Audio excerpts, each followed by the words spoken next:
warahmatullahi wabarakatuh. Selamat pagi dan salam sejahtera anak-anak kami sekalian. Mari kita berniat dan berdoa sebelum pelajaran kita pada pagi hari ini kita mulai.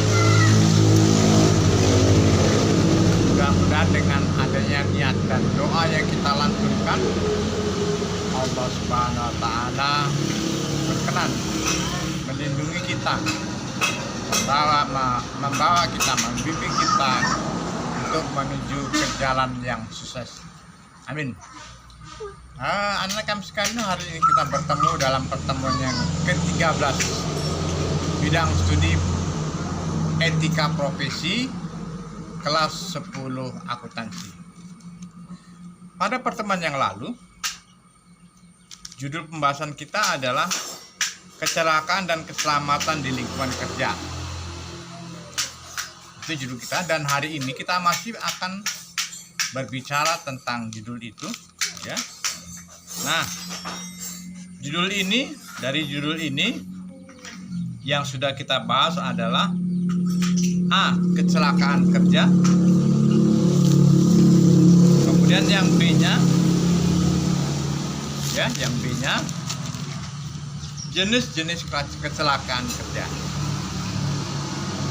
Nah, untuk hari ini, ya, kita akan membahas subjudul solusi mengatasi kecelakaan kerja.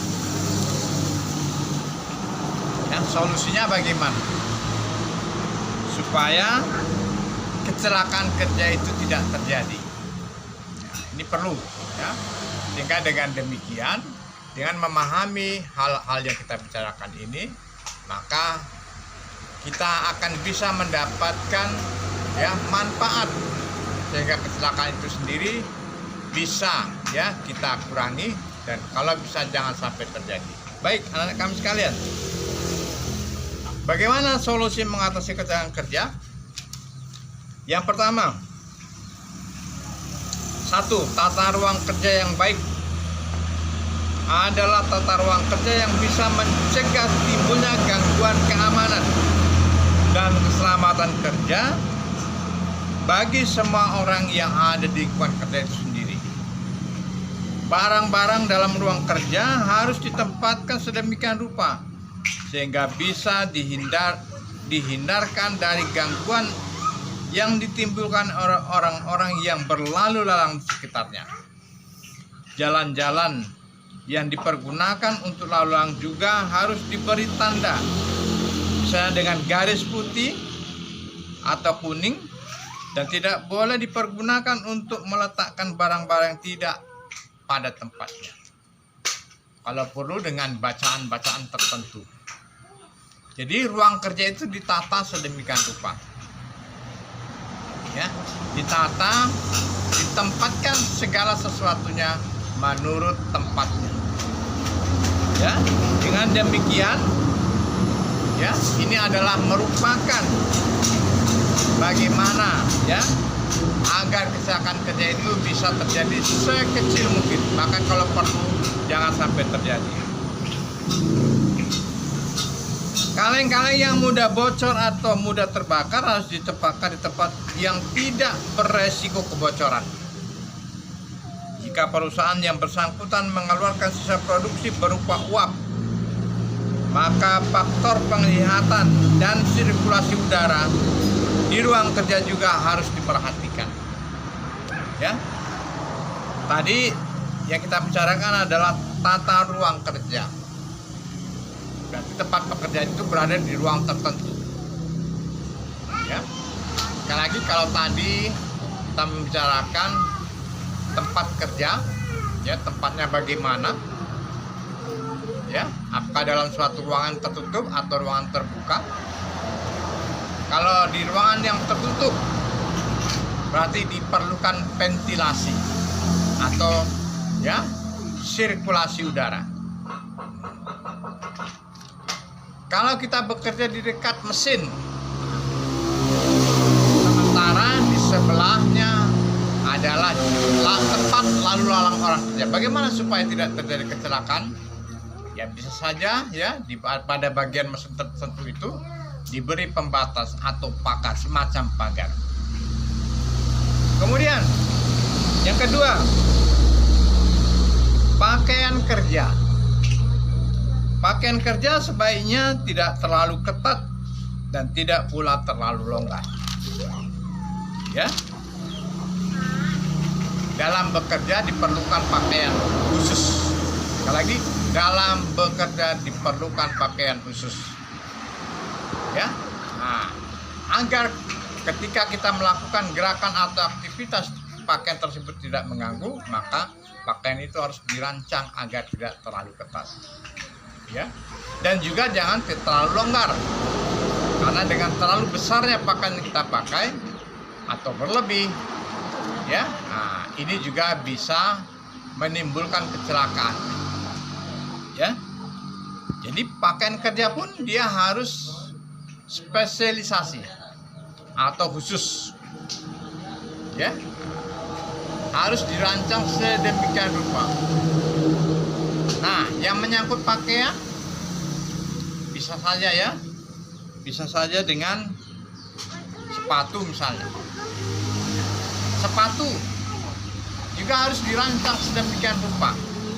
Nah, kalau di tempat kerja itu ada kemungkinan benda-benda berat yang mungkin akan jatuh, maka sepatu juga harus dirancang bagaimana jika suatu benda jatuh menimpai kaki tidak terlalu luka. Misalnya pada bagian ujung depan sepatu ya dikasih baja agar ketika benda yang jatuh menimpa kaki tidak akan menimbulkan kerusakan pada kaki. Kemudian yang ketiga, alat pelindung diri. Ya. Alat pelindung diri. Yang termasuk ke dalam alat pelindung diri diantaranya adalah kacamata.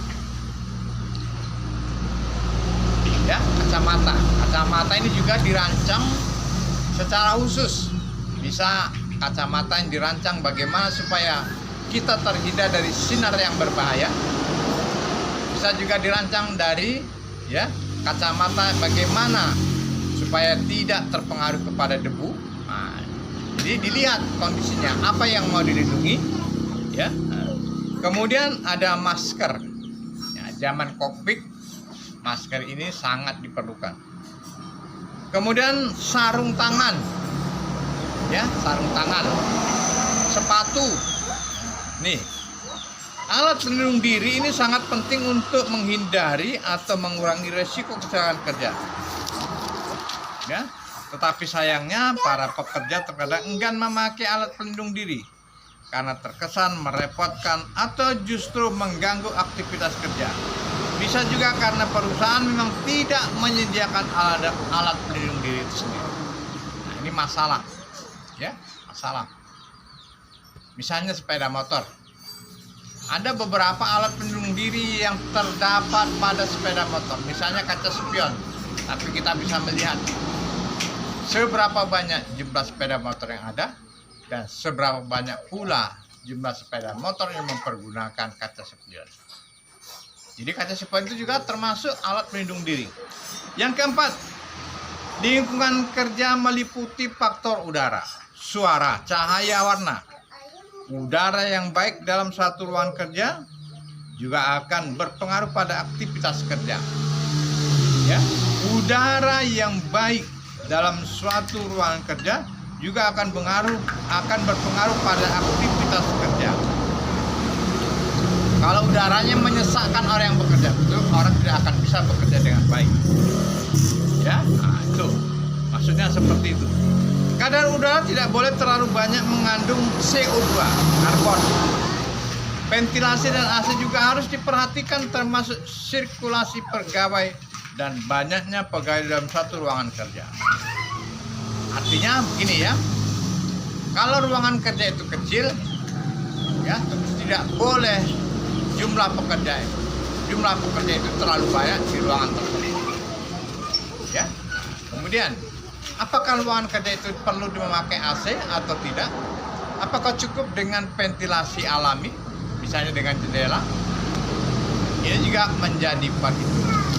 Anak kami sekalian, yang dapat saya sampaikan dalam pertemuan yang ke-13 ini. Ya, mudah-mudahan Tuhan Allah SWT memberikan kesehatan kepada kita sehingga kita dapat bertemu pada pertemuan yang akan datang. Terima kasih dan mohon maaf. Wassalamualaikum warahmatullahi wabarakatuh.